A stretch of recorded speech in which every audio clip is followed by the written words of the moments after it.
Hello दोस्तों, बहुत बहुत स्वागत है आपका इकोनॉमिक्स हिंदी विद मैथ में। तो आज हम करने वाले हैं इस वीडियो में चैप्टर 7 मैक्रो इकोनॉमिक्स क्लास 12 का चैप्टर 7 करने वाले हैं, जिसका नाम है यहाँ पर समग्र मांग और संबंधित यहाँ पर अवधारणाएं। समग्र मांग और संबंधित अवधारणाएं इस चैप्टर का नाम है। तो चलिए इस चैप्टर को हम शुरू करते हैं और देखते हैं इसमें कौन कौन सी चीजें हैं, ठीक है, और इसको विस्तार से हम समझने वाले हैं।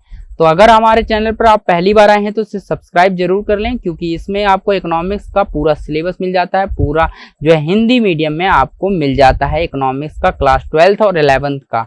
तो यहाँ पर आप देख सकते हैं, यहाँ पर हम चैप्टर 7 कर रहे हैं। इसमें 6 चैप्टर इसमें कंप्लीट हो चुके हैं। ये चैप्टर 7 है मैक्रो इकोनॉमिक्स का, और माइक्रो के लगभग 8 चैप्टर इसमें कंप्लीट हैं।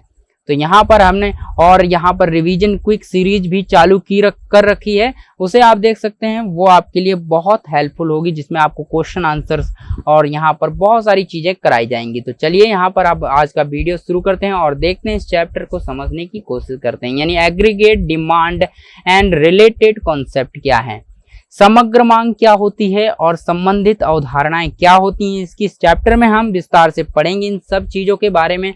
तो सबसे पहले हम देख लेते हैं 7.1।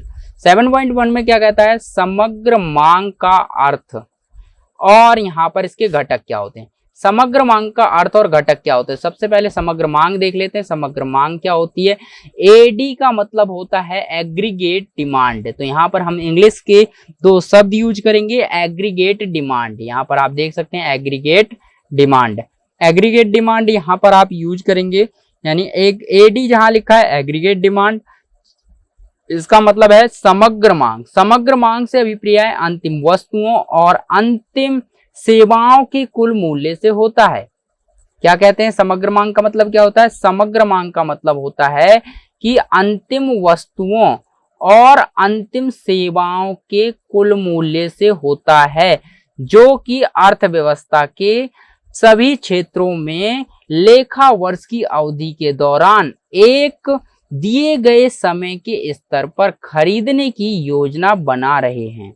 मतलब इतनी बड़ी परिभाषा आप यहाँ पर जो है आप इसको देखकर ही कंफ्यूज हो गए होंगे, लेकिन मैं आपको जो है इसको सरल भाषा में समझाता हूँ, इसका कहने का मतलब क्या है। समग्र मांग का मतलब देखिए क्या है, एग्रीगेट डिमांड का। यहाँ पर एग्रीगेट डिमांड का मतलब होता है, इससे अभिप्राय अंतिम वस्तु, जो भी अंतिम वस्तु होती है और अंतिम सेवाएं होती हैं, उनका कुछ मूल्य होता है। यानी सभी अंतिम वस्तुएं और अंतिम सेवाएं, अंतिम वस्तुओं का मतलब क्या हुआ, वह वस्तु जो कि फैक्ट्री में बनकर के बाजार में आ चुकी है और उपभोक्ता उसे उपभोग करने के लिए पूरी तरह जो है तैयार है, ठीक है। यानी अगर बिस्कुट का पैकेट है तो बिस्कुट बन के फैक्ट्री से दुकान पर रखा हुआ है और दुकानदार उसे बेच रहा है, और यहाँ पर उपभोक्ता वहां पर खरीद के तुरंत उसका उपभोग कर सकता है। तो वो क्या है, ऐसी वस्तुएं क्या होती हैं, अंतिम वस्तुएं होती हैं। तो यहाँ पर अंतिम वस्तुओं और सेवाओं, यानी अंतिम सेवाओं के कुल मूल्य, इनका जो कुल मूल्य होता है, तो उस मूल्य के आधार पर जो है अर्थव्यवस्था के सभी क्षेत्रों में, अर्थव्यवस्था के जो है सभी क्षेत्रों में, यहाँ पर क्या होता है, अर्थव्यवस्था के सभी क्षेत्रों में, यहाँ पर अर्थव्यवस्था के सभी क्षेत्रों में कुल मूल्य और लेखा वर्ष की अवधि के अंदर, यानी एक लेखा वर्ष होता है, एक यानी जो है फाइनेंशियल ईयर होता है, उस फाइनेंशियल ईयर के अंतर्गत यहाँ पर क्या होगा, फाइनेंशियल ईयर के अंतर्गत यहाँ पर आप देख सकते हैं, इसमें एक लेखा वर्ष की अवधि के दौरान एक दिए गए समय में, एक समय के आधार पर जो है खरीदने की योजना बना रहे होते हैं। यानी कुछ लोग होते हैं, वो क्या करते हैं, अंतिम वस्तुओं और कुल मूल्य, यानी इसका अभिप्राय क्या होता है, समग्र मांग का सभी लोग कहते हैं कि समग्र का मतलब होता है सभी, ठीक है, सभी, समग्र का मतलब सभी। तो सभी लोग जो है जब यहाँ पर अंतिम वस्तुओं और सेवाओं के मूल्य के आधार पर जो है एक लेखा वर्ष की अवधि के दौरान जो है चीजों को, यानी सभी चीजों को जो खरीदने की योजना बना रहे होते हैं ना, कि मैं ये खरीदूंगा वो खरीदूंगा, तो योजना जो बना रहे होते हैं तो उसे हम समग्र मांग कहते हैं, ठीक है। तो कितनी योजना बना रहे हैं, मतलब कितना कुछ खरीदना चाहते हैं, तो उनकी मांग क्या है, डिमांड क्या है। तो वो सारी चीजें जो है वो चाहते हैं, जो योजना बना रहे हैं वो खरीदना चाहते हैं, वो उनकी समग्र मांग है। ठीक है, तो आई होप यहाँ पर समझ आ रहा होगा कि जैसे कि यहाँ पर एडी क्या है, एडी से अभिप्राय है अंतिम वस्तुओं और सेवाओं के कुल मूल्य से है।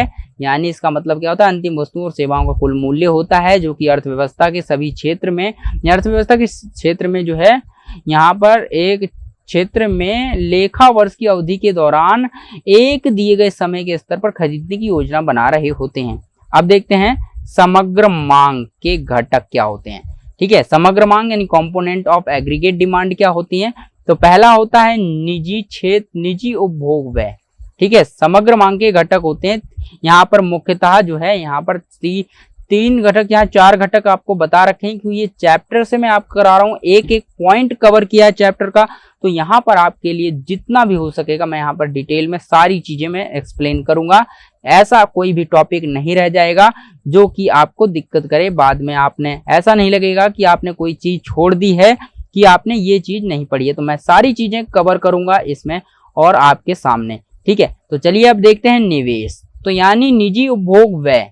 तो पहला है निजी उपभोग व्यय, समग्र घटक की मांग में क्या आता है, निजी उपभोग व्यय। यानी जो है एक परिवार क्या आता है, एक परिवार के लोग काम करते हैं और वो अपने जो है भोजन के लिए जो है पैसा अपने पास रखते हैं, उसको खर्च करते हैं, भोजन लाते हैं और खाते हैं। तो निजी उपभोग के लिए, निजी रूप से जो है यहाँ पर खाना खाने के लिए यानी उपभोग करने के लिए यहाँ पर जो व्यय होता है उसे निजी उपभोग व्यय कहते हैं। और यहाँ पर निवेश के लिए, यहाँ पर कहीं पर निवेश करना है तो निवेश के लिए जो व्यय होता है वो होता है। उसके बाद सरकारी व्यय होता है। ठीक है, सरकारी व्यय होता है, सरकार क्या करती है, व्यय करती है, सरकारी व्यय होता है। उसके बाद आता शुद्ध निर्यात होता है, यानी ये सारी चीजें आती हैं। तो ये समग्र मांग के घटक है। ये क्वेश्चन आ सकता है, अगर आए तो आप बोल सकते हैं निजी उपभोग व्यय जो है समग्र मांग का घटक है। क्योंकि उपभोग व्यय, क्योंकि जब देखिए समग्र मांग करेंगे लोग, पैसे की मतलब मांग है, कुछ ना कुछ लोगों को चाहिए तो वो पैसा तो देंगे ना उसके बदले में। यानी अगर किसी को कुछ चाहिए तो वो क्या करेंगे, व्यय करेंगे, पैसा देंगे तो पैसा मिले, यहाँ पर मांग उनकी पूरी हो जाएगी। निवेश करेंगे तो यहाँ पर मांग हो जाएगी पूरी। तो इस तरह से निवेश भी करेंगे तो उससे भी होगा। तो चलिए यहाँ पर आप देखिए सरकार व्यय करती है, उससे भी क्या है, समग्र मांग का घटक है। और शुद्ध निर्यात भी है। उसके बाद देखिए एडी के, यहाँ पर लिखा है एडी के घटक क्या होता है, एडी का घटक है यहाँ पर शुद्ध निर्यात, जिसे x माइनस m से दर्शाते हैं। उसके बाद निजी उपभोग व्यय यहाँ पर c से दर्शाते हैं। आप देखिए किस चीज से किसको दर्शाते हैं। और उसके बाद निवेश व्यय जिसे अब i से दर्शाते हैं, और सरकारी व्यय जो सरकार व्यय करती है उसे हम g से दर्शाते हैं। तो यहाँ पर एक फॉर्मूला बन जाता है, कौन सा, एडी इक्वल टू होता है यानी समग्र मांग होता है। समग्र मांग किसके बराबर होती है, यहाँ पर जो है सरकार को जो है, ये सी का मतलब क्या था, निजी उपभोग व्यय, निजी उपभोग व्यय प्लस जोड़ दिया जाता है हमारा यहाँ पर निवेश, और इसमें सरकार जो व्यय करती है वो जोड़ देंगे और साथ ही निवेश जोड़ देंगे। ठीक है, तो ये सारी चीजें चारों पॉइंट को जोड़ के हमें एडी, यहाँ पर एडी देखने को मिल जाता है, एडी हमारा यहाँ पर देखने को मिल जाता है। ठीक है, उसके बाद देखिए यहाँ पर जो है ग्राफ के माध्यम से आपको समझा रखा है कि यहाँ पर क्या होता है। तो ये हमारा y अक्ष का ग्राफ है। ठीक है, ये हमारा y अक्ष का ग्राफ है और ये x अक्ष का ग्राफ है। यहाँ पर देखिए आप ये देख रहे होंगे ये लाइन, ये वाली जो लाइन है, ये वाली लाइन, ये ऊपर वाली लाइन क्या दिखा रही है, एडी दिखा रही है। इसके अंदर जोड़ है, यहाँ पर निजी उपभोग और निवेश को जोड़ दिया गया है। ये मांग में ज्यादातर क्या होता है, सरकार और यहाँ पर जो है निवेश को नहीं जोड़ा जाता। यहाँ पर क्या है, निवेश व्यय और केवल यहाँ पर जो है निजी उपभोग को जोड़ा जाता है, और यहाँ पर विनिवेश, शुद्ध निर्यात और यहाँ पर जो है सरकारी व्यय को नहीं जोड़ा जाता है।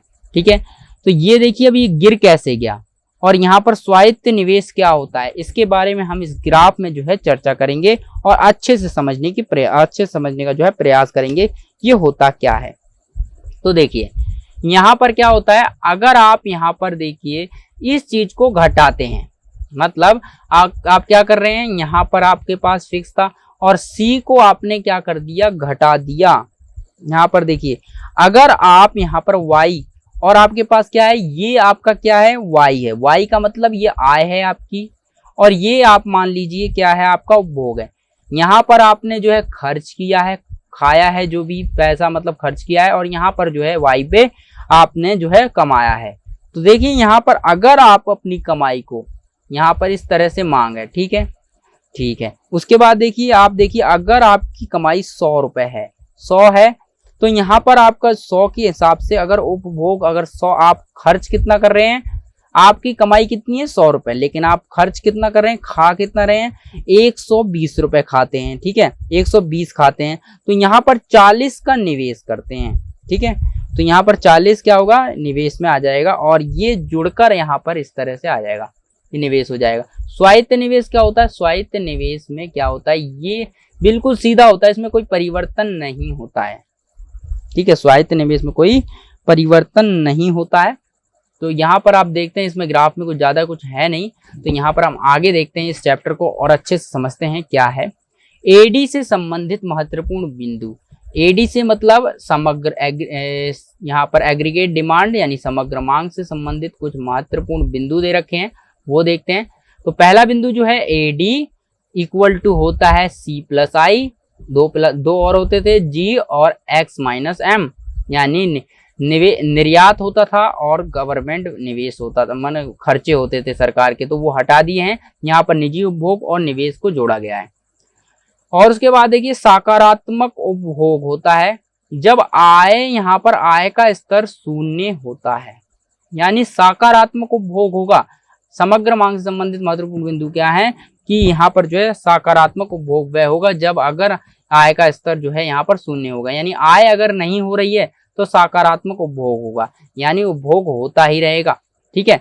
यहाँ पर देखिए उपभोग वक्र का ढाल कैसा होता है, उपभोग वक्र का ढाल कैसा होगा, उपभोग वक्र का ढाल जो है ऊपर की तरफ ढाल वाला होता है, उपभोग वक्र हमेशा जो है ऊपर की तरफ ढाल वाला होता है। उपभोग आय के बढ़ने के साथ बढ़ता है, जब आय बढ़ती है ना तो उपभोग भी बढ़ता है, ठीक है। उसके बाद आता है स्वायत्त निवेश वक्र की ढाल, स्वायत्त निवेश वक्र की ढाल, जैसे कि आप देखें यहाँ पर स्वायत्त निवेश वक्र है, इसका ढाल बिल्कुल समांतर होता है, एक्स अक्ष के समांतर होगा, इसमें कोई ढाल नहीं होता है, ठीक है। यहाँ पर देखिए उपभोग वक्र का ढाल, ये देखिए हमेशा ऊपर की तरफ, ये उपभोग वक्र है, ये हमेशा ऊपर की तरफ रहेगा और इसका ढाल ऊपर की तरफ होता है, और आय जैसी बढ़ेगी यहाँ पर तो ये भी बढ़ेगा, आय के बढ़ने के साथ जो है ये बढ़ता है। उसके बाद देखिए एडी, समग्र मांग का आरंभिक बिंदु कहाँ पर होता है, समग्र मांग का जो आरंभिक बिंदु देखिए यहाँ पर 0 से शुरू नहीं होता है, ये शुरू होता है टी से, टाइम के बाद, यहाँ पर देखिए गैप देके शुरू होता है, ठीक है, इस तरह से होता है। उसके बाद देखें यहाँ पर एडी, एडी वक्र का ढाल, समग्र वक्र का ढाल क्या होता है, एडी यानी एग्रीगेट डिमांड वक्र का ढाल कैसे होता है। उपभोग वक्र का ढाल क्या होता है, उपभोग देखिए यहाँ पर उपभोग वक्र की बात करें तो मैंने क्या बताया था, उपभोग वक्र में क्या होता है, ऊपर की तरफ ढाल वाला होता है, ठीक है, आय के बढ़ने के साथ बढ़ता है। और यहाँ पर एडी वक्र का ढाल, एडी वक्र की ढाल की बात करें तो यहाँ पर एडी वक्र का ढाल धनात्मक होता है, बिल्कुल एडी वक्र जो है ऊपर की तरफ जाएगा, धनात्मक होगा, यानी ऋणात्मक नीचे की जाएगा तो ऋणात्मक होगा, लेकिन ये हमेशा ऊपर की तरफ जाता है और इससे धनात्मक होता है। तो आई होप यहाँ पर समझ आया ये कौन सा होता है, एडी इक्वल टू होता है सी प्लस आई, सी का मतलब होता है निजी, यहाँ पर जो है निजी उपभोग व्यय, आई का मतलब होता है यहाँ पर निवेश इन्वेस्टमेंट, और सकारात्मक उपभोग जब होता है जब आय के स्तर शून्य होता है, जब सकारात्मक उपभोग होता है, उपभोग वक्र का ढाल होता है, स्वायत्त निवेश वक्र की ढाल होती है, स्वायत्त निवेश बिल्कुल सीधा होता है, ठीक है, एक्स अक्ष के समांतर। एडी वक्र का आरंभ बिंदु क्या होता है, 0 नहीं होता है, ऊपर से होता है। एडी वक्र का ढाल जो है क्या होता है, जो है ये धनात्मक होता है। तो आई होप यहाँ पर आपको इतना वीडियो समझ में आ गया होगा, सारे टॉपिक क्लियर हो गए होंगे। अगर वीडियो समझ आया है और टॉपिक क्लियर हो गए हैं तो वीडियो को लाइक करें और चैनल को सब्सक्राइब कर लें। अगर पहली बार आए हैं तो बेल आइकन भी दबा लें सब्सक्राइब करके, क्योंकि इस चैनल पर आपको मिल जाएंगी इकोनॉमिक्स क्लास 12th और 11th की जो है बहुत ही हिंदी में इकोनॉमिक्स की सभी वीडियो मिल जाएंगी। तो आप यहाँ से स्टडी कर सकते हैं, फ्री ऑफ कॉस्ट कर सकते हैं, बहुत बढ़िया अपनी स्टडी कर सकते हो। चलिए फिर मिलते हैं एक नई वीडियो में एक नए टॉपिक के साथ।